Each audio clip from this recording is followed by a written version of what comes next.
Hey, hello, welcome to our Thursday Live. I'm excited to be here. Um, a little bit more happier because here in the Northwest we got more sunshine. So that vitamin D3 really does help. But what I want to go through today is what we've been talking about here in our advertising that you may have seen. But yeah, we're going to talk about having PEMF help people get better sleep. And so, what I want to do is walk you through some slides that I've put together that not only teach you about PEMF, some places where you can go to get that information, but these are some other questions that also I think need to be asked before you can even make that decision. Because some of you know there are a lot of things that can happen to cause sleep issues. And I want to go through each one of those as well and make a list. These are some questions to ask people because oftentimes, if these, looks like I've got nine, if these nine things aren't addressed, PEMF may not even have a chance to help. So, with that, I want to get started on our presentation. And if you are jumping in and watching live, feel free to comment down below. I would be more than happy to answer any of your questions along the way, too. If it's after the fact and you have a question, just drop them in the chat. We still see it, and we can jump in and answer your questions, too. So let's start with some questions that I usually ask my patients. And again, you don't have to be a doctor to ask these questions. These are just, things that you need to know if you're going to not begin to help somebody with PEMF. You don't need to have a medical degree to ask these questions. First one is what I call zombie mode. So how are you doing? Are you in a position where you can't get any sleep? So when we had our kids, uh, I would be up with our oldest son. He decided that his waking hours would be from 2 to 4 a.m. And so I took that shift, but it took away from my sleep pattern. So I became the zombie. But sometimes we have family, we have pets, we have just our jobs. My brother-in-law, he worked a job for Boeing where he worked any of the three shifts, so he was bouncing around all over the place. Never really had a solid 9 to 5. He was working either the morning, the afternoon, or the evening morning shift. So yeah, that was crazy too. So first thing to do is find out why they are having problems sleeping. And if it's one of those, they really need to change those. I mean, you can help them have a more deeper restful sleep, but until that pattern gets changed, you're going to have some problems. Next one is the age-old bed versus pillow. And you can have a great sleeping time, but if you've got a pillow that's killing your neck or you got an old bed, and I ask my patients, when you lay down on your bed, are your toes touching your nose? Do you have this hammock thing? And it is really important. Some people don't like a stiff bed, but some people are sleeping in a bed that they've had for many, many years, and it's now conformed to their body and has allowed the middle part to sag, and that's not good either, especially if they're trying to lay on their side. So that's the main thing is, make sure you've got a good bed, make sure you got a good pillow. There's thousands of different kinds of pillows, which is why there isn't one that I would recommend. It's the one that works for them. There are some really good ones that are out there. Pillows don't last that long. They break down over time. So if you are using a pillow that's 10 years old, if it's foam, chances are it's broken down into pieces of foam and foam dust. And same thing with feather pillows.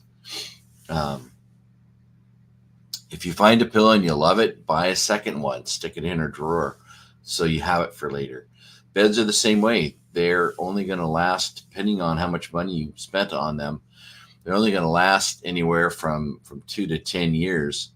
And it's really important that if you're able to flip and turn the mattress. So those are some baseline questions that I ask people. Now, the next one probably is going to ring true for some of you, and that is humans versus animals. And so, are you a person that lets your animals sleep in bed with you, and are they keeping you awake? Or that's what I ask um, my patients, or just, they don't have to be patients, just conversation I have with people that are having a hard time sleeping. They'll say, yeah, my dog keeps me up at night.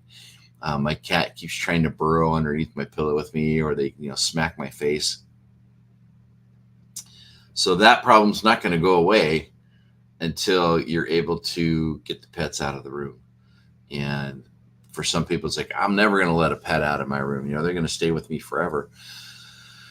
And so it can be a problem.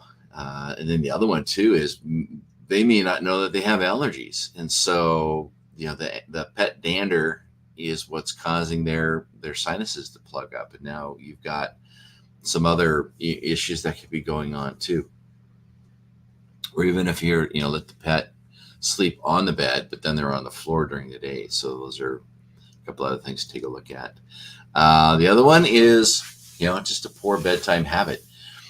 Are you allowing bright light to get into your eyes before you go to sleep? Do you have a calming down time before you go to bed? Is your brain kicking off thinking about stuff because of the news that you're watching or the show that you're watching? Or are you eating something so that now that your system has food in it, it's starting to burn calories, and now it's gonna, you might fall asleep right away, but then 2 hours later, your system like pops you wide awake, and now you've got this 1 hour sleep hole that you can't fill up because of the calories that you're consuming. So make sure that you have a good bedtime habit. It's especially if you're having this is if you're having a problem. And it's like, try this for a week. That's the other thing. And I don't tell people this doesn't have to be permanent. I just want you to try it for a week. Like, know what your bedtime is. If it's 11 o'clock, then at 10:30, all electronics get shut off. You're not using your phone. You're not letting any bright light get into your eyes. You turn the lights down low. Have some chamomile tea, or just drink water. Don't have any kind of dessert or sweet things. Get your body primed to calm down. No loud music. Maybe some light music in the background. And if you got something on your mind, write it down and keep that book next to your bed, because whatever's in your brain, write it down. And that way you can take that, stick that back in your brain when you wake up in the morning. A lot of people, they'll go mentally through their list. When they get to the bottom, then they loop back up and they go through that list again. So they're just looping through their stuff that they need to do so that they don't forget it. So write it down, put a piece of paper next to your bed. It's right there. Stick it back in your head when you're ready. So then the next thing, of course, is that there's just too much stuff going on. You got that restless sleep issue going on, and there's just too many things going on.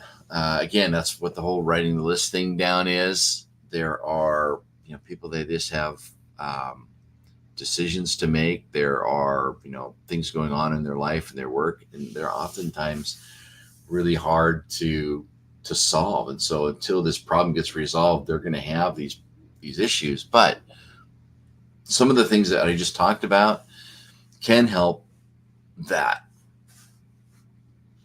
As far as people getting a better sleep when they can sleep, it's a deeper sleep when they can sleep. So some people, we're not going to be able to solve their problems, but the times that they are asleep, we will be able to help them out. And then the other one, of course, you got the medical clinical side. So sleep apnea, there's depression, Medications. Some medications keep people awake or make it so that they can't fall asleep. So those are, again, some other things where there's a deeper cause that needs to be taken care of, especially if they're wearing devices and those kinds of things too. So with that, if you can get all of that solved and they're still having problems sleeping, then of course, this is where the hero of our show steps in, and that's using PEMF. I've had people fall asleep using PEMF on their back. They come into the clinic, set up on their back. They're sitting in the chair. We got them set up for 10 minutes on the big pad, and I'll come back and check in on them, and they're passed out. They're leaning over. They're falling asleep because it feels so good. So when you're asking questions like, well, where do I put the device when I'm using it? It is sometimes just where their pain is. But for some people, it's like on their shoulders. Some people, it's on the back of their neck. It could be on their legs, their low back. Some people are having, just a lot of mental things going on and just putting it on their head. If they're had a traumatic brain injury, or, let's just say, like I said, everything that we just talked about, all of that's been resolved. Where do you put the PEMF unit? And I would say any place that they're having pain to start with, so that they have a comfortable sleep. If they don't have pain anywhere and they're just having problems sleeping, then yeah, definitely put it on their head, low pulse. Or those of you that have a low pulse machine to begin with, and that's perfect. And just have them, try 10 minutes and then see how they sleep. And the great thing about that, of course, is where do you get information about sleep and PEMF? And for some of you who aren't members, I encourage you to go over to our website. And we have this great little, it's under our education menu on the PEMFprofessionals.com. PEMF research pulls up this window, and then over here, you just type in what you want information on. And in this case, I did that earlier this week, and there are a bunch of things on sleep. I pulled 3 of them to take a look at. So, one of them is the effect of electromagnetic field on sleep of patients with nocturia. Impulse magnetic field therapy for insomnia, a double-blind placebo-controlled study, which is what I like. And then the effect of electromagnetic energy regulation therapy on sleep duration and sleep quality among elite players in Norwegian women's football. So that's a mouthful. But what I did is I took the middle one, and it's a 4-week double-blind study, placebo-controlled. They did 101 patients, and you can go here, click on that, read more. This is the highlight of it. What I like is that this is in PubMed, so they did a really good job with this. The differences between the groups were highly significant. 70% of the patients given active treatment experienced substantial or even complete relief of their complaints, which is huge, especially double-blind placebo. So this, to me, is a really good article that you can take and print out and, give to people that are having sleep problems. If you want to advertise that you can help people that are having troubles sleeping, and even approach people that are doing, sleep studies or apnea places, or, anybody that deals with people that are having problems sleeping, you can give them this article and say, hey, this is something that PEMF has been shown to help. Here's an article, or you can print them all out and say, here's all of the articles, and establish a relationship with these professionals where you can go in and help them, especially if they're doing like some kind of sleep study too, because the people that are doing the sleep study, they may not get complete rest with whatever they're doing. And you can say, can I reach out to the people that are still having problems and maybe help them out with what I can do. So some great ways to begin building your business too. So with that, I am going to round out our talk today. And again, if you know people that are having trouble sleeping, if they're in your area, definitely ask them if you can, try using your PEMF on them to help them out. Again, go through that whole list of the different things that are going on in their world. Maybe you can even help them resolve some of that too, just with having them writing stuff down, or drinking water, or staying away from their devices a half hour before bedtime. There's lots of things that you can do to help them, to counsel them also, and even work with chiropractors. I have a PEMF machine myself, but if I didn't, and somebody that had a PEMF machine came in and said, hey, if you want to see what this device does, here's some research, or you can give them a link and say, just check this out, but I would love to come in and do a demo. That way you can, again, begin building your business around what it is that you love and do. And that is, of course, PEMF. So with that, what can you do? Well, like and share. We have lots of ways to do that. We've got our blog, we've got Facebook, Instagram, YouTube, and also our new membership, which is right here. For those of you that are members, if you haven't found it yet, we've got our members only, and I see that we have a handful of people every day knocking on the door requesting to be in. You have to be a member of the AOPP in order to be part of it. And there's going to be group interactions, one-on-one, question answers, special live events. And we're going to be doing one of these Thursday lives inside the membership area.